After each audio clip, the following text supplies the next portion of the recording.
Друзья, библиотека села Курма к Национальному дню Домбры представляет вашему вниманию экспресс-инфо «Домбра. Душа казахского народа». Домбра – древний музыкальный инструмент, существует столько же, сколько существует казахский народ.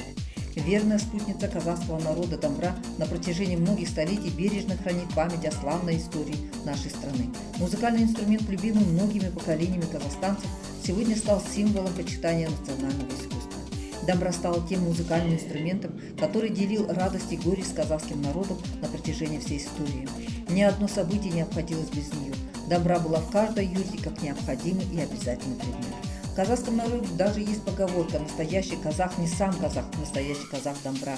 Да и в наше время этот музыкальный инструмент широко применяется в качестве аккомпанирующего и сольного, часто используется современными исполнителями. По словам специалистов, умелых в руках акынов, звучание домбры способно передать все оттенки звуков природы и состояния человека. На домбре можно исполнять произведения любого жанра, однако главным является кюй – небольшая инструментальная пьеса, глубокая по содержанию и отточенной форме, со сложным ритмом и развитой методикой. В казахской культуре кюи передавались от исполнителя к исполнителю на слух. Традиция этого искусства включала в себя также устное повествование о содержании кюя и поводе, по которому он был написан. Кюи бывают народными и авторскими, их отличают тематика и форма исполнения.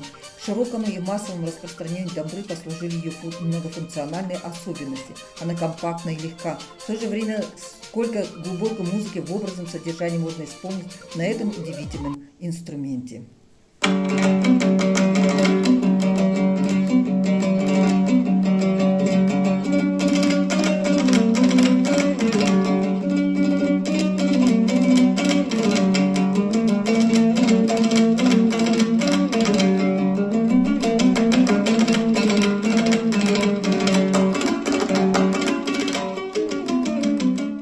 Спасибо за внимание.